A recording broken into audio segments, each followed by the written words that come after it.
सबसे मुख्य सदस्य है हमारा सूर्य। तो जानकारी की शुरुआत करते हैं सूर्य से। अब स्टूडेंट्स मुझे बताओ, व्हाट इज सन? सूर्य क्या है? सो सन इज अ स्टार। सो अब जब हम कहते हैं कि सूर्य एक तारा है, इट्स अ स्टार, तो इसका यह मतलब हुआ कि सूर्य अपनी ऊर्जा, अपनी एनर्जी खुद ही निर्माण करता है। जहां ऊर्जा बनती है वहां सूर्य के केंद्र में तापमान होता है 1.5 crore degree, that's 15 million degrees. और जैसे ऊर्जा बाहर आती है तो सूरज की सतह पर तापमान में गिरावट आती है और वहां पर तापमान हो जाता है केवल 6000 डिग्री। अब मुझे बताओ स्टूडेंट्स कि यहाँ जिस तरह से दिखाया गया है, सूर्य स्थिर है या वो घूमता है? Okay, I like your confidence but your answer is absolutely wrong. Okay, please maintain silence. यहाँ जैसे कि आप यहाँ पर देख सकते हैं, सूरज की सतह पर कुछ काले धब्बे पाए जाते हैं। इन काले धब्बों को कहा जाता है सौर दाग, और उसे इंग्लिश में हम कहते हैं सन स्पॉट्स। और इन्हीं सन स्पॉट्स की मदद से 400 साल पहले महान खगोल शास्त्री इटालियन जीनियस गैलीलियो ने यह साबित किया था कि हमारा सूर्य स्थिर नहीं है, वो अपने अक्ष पर घूमता है। और सूर्य को अपने अक्ष पर एक धरिभ्रमण, एक रोटेशन पूरा करने में लगते हैं 27 दिन। पर इसी के साथ साथ हम बच्चों को अक्सर ये सलाह भी देते हैं कि बच्चों, सूर्य भले ही घूमता हो पर आपको एग्जाम में वही लिखना है जो आपकी टेक्स्ट बुक में दिया गया है। अब सूरज के बाद बढ़ते हैं ग्रहों की ओर। ग्रहों की जानकारी इस चार्ट से लेते हैं। सूर्य के बाद सबसे निकट का ग्रह है बुध, मर्क्यूरी। बुध हमारे सौर मंडल का सबसे छोटा ग्रह है। इस बुध ग्रह पर कोई वातावरण नहीं पाया जाता और नहीं तो इस बुध को खुद का कोई चंद्र है। यहाँ से पृथ्वी से जब हम बुध को देखते हैं तो हमें ऐसा लगता है कि बुध का एक दिन उसके एक साल से छोटा है। पर अगर आप भविष्य में बुध पर चले जाओगे तो वहाँ पर ऐसा होगा नहीं। इस बुध ग्रह पर सूर्योदय से सूर्योदय तक का जो समय है, सनराइज टू सनराइज टाइम, वो होता है 172 दिन का। इसका ये मतलब हुआ कि बुध का एक दिन उसके एक साल से बड़ा होता है। तो फिर से यहाँ पर बच्चों को समझाने के लिए अक्सर हम उनसे ये कहते हैं कि बच्चों, यदि आप भविष्य में बुध पर चले जाओगे तो क्योंकि वहाँ का दिन उसके साल से बड़ा है तो वहाँ पर उनका बर्थडे रोज आ सकता है।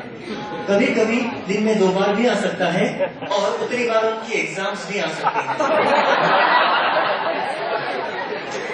अब बढ़ते हैं अगले ग्रह की ओर। दूसरा ग्रह है शुक्र। Okay, now students please maintain silence. दूसरा ग्रह है शुक्र, वीनस। अगर आप भविष्य में शुक्र पर चले जाओगे तो वहाँ पर एक अनोखी घटना होगी और वो ये होगी कि शुक्र पर सूर्योदय पूर्व में नहीं पश्चिम से होगा और सूर्यास्त पश्चिम में नहीं पूर्व में होगा, क्योंकि शुक्र की जो धरिभ्रमण की दिशा है वो पृथ्वी की दिशा से विपरीत है। शुक्र को भी कोई भी चंद्र नहीं है। बेसिकली शुक्र और बुध, इन दोनों ग्रहों को कोई चंद्र या चांद नहीं हो सकते। अगर आप उनको एक चंद्र देते भी हो तो या तो वो इन दोनों ग्रहों से टकरा जाएंगे या तो सूर्य उसे अपनी ओर खींच लेगा। That's 3 body problem in physics. शुक्र के बाद आती है हमारी पृथ्वी। पृथ्वी के बारे में हम बहुत कुछ जानते हैं। बढ़ते हैं पृथ्वी के प्राकृतिक उपग्रह चंद्र, मून की ओर। अब यहाँ पर आपकी बाईं ओर, आपकी लेफ्ट साइड पर हमने चांद का मॉडल रखा है। चंद्र की प्रतिकृति है। जिनको नहीं दिख रहा वो कमेंट्री के बाद भी देख सकते हैं। जिस तरह से आप यहाँ पर देख सकते हैं, हमारे चंद्र पर बहुत सारे गड्ढे, पत्थर और पहाड़ हैं। इन सारी चीजों को हम क्रेटर्स भी कहते हैं और ये क्रेटर्स इतने ज्यादा हैं कि आपको पृथ्वी से भी नजर आते हैं। इसलिए दोस्तों, अगर आपको भविष्य में कोई कहता है कि आप चांद जैसे खूबसूरत हो तो आप समझ जाइए वो क्या कहना चाहता है। और चांद की बात निकली है तो एक और बात सही कि आज ही के दिन 2008 में भारत ने चंद्रयान 1 को चंद्र के लिए प्रक्षेपित यानी लॉन्च किया था, जिसने चांद पर पानी की खोज भी की थी। पर वो पानी लिक्विड फॉर्म में नहीं, मॉलिक्यूलर फॉर्म में था और जल्द ही भारत चंद्रयान 2 चांद पर भेजेगा। चंद्रयान 1 इस तरह से सुर्खियों में नहीं है क्योंकि भारतीय मीडिया और जनरली भारतीय लोगों की ये टेंडेंसी हो गई है कि यही स्वभाव हो गया है कि हमें भारत की बनाई हुई कोई भी चीज अच्छी नहीं लगती, हमें फॉरेनर्स की चीज काफी अच्छी लगती है। पर मैं आपकी जानकारी के लिए आपको बता दूं कि चंद्रयान 1 को पूरी दुनिया से कम 15 से 16 अवार्ड्स भी मिले थे। अब बढ़ते हैं पृथ्वी और चंद्र के बाद मंगल की ओर। मंगल हमें दिखने में लाल रंग सा दिखाई देता है क्योंकि मंगल ग्रह की मिट्टी में जंग पाया जाता है, technically known as iron oxide. मंगल को खुद के दो चंद्र हैं, उनके नाम है डायमोस और फोबोस। मंगल के बाद आता है एक लघु ग्रहों का पट्टा, एस्टेरॉइड बेल्ट, और उसके बाद आता है सौर मंडल का सबसे बड़ा ग्रह गुरु, जुपिटर। अब यह ग्रह बड़ा तो इतना बड़ा है कि इस गुरु ग्रह के अंदर हम पृथ्वी जैसे 1300 ग्रह आसानी से रख सकते हैं, इतना वो कद में बड़ा है। और गुरु का जो दिन है वो केवल 10 घंटे का है, यानी 5 घंटे का दिन और 5 घंटे की रात। तो अगर आप कल्पना करें कि आप भविष्य में गुरु ग्रह पर चले जाते हैं तो वहां पर आपको ऑफिस में जाना पड़ेगा केवल 2 घंटों के लिए, और बच्चों के जो स्कूल होंगे वो होंगे केवल 30 मिनट के लिए।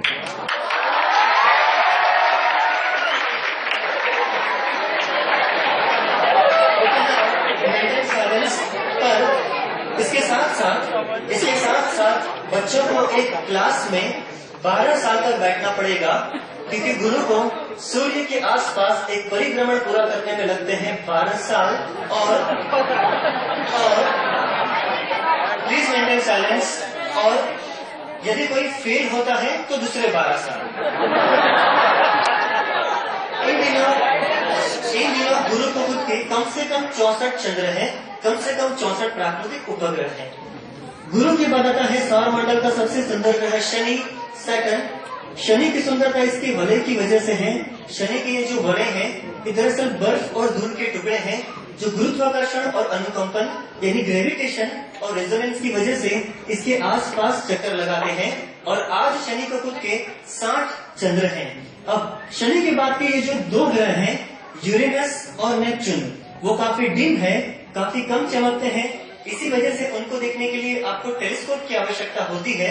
उनमें से यूरेनस को खुद के 27 चंद्र हैं, नेपच्यून को खुद के 17 चंद्र हैं, और प्लूटो जिसकी गिनती 2006 के बाद 52 ग्रहों में की जाती है ड्वार्फ प्लैनेट में, उसे खुद के 5 प्राकृतिक उपग्रह यानी चंद्र हैं। तो यहाँ पर मैं सौर मंडल की जानकारी समाप्त करता हूँ। अब 2 सूचना है। हर रविवार शाम को 7 बजे हम प्लैनेटेरियम के बाहर एक टेलीस्कोप रखते हैं। उस टेलीस्कोप से शाम के समय आसमान में जो भी ग्रह होंगे वो आपको टेलीस्कोप से दर्शाए जाएंगे। उसके लिए कोई भी टिकट या फीस की आवश्यकता नहीं है।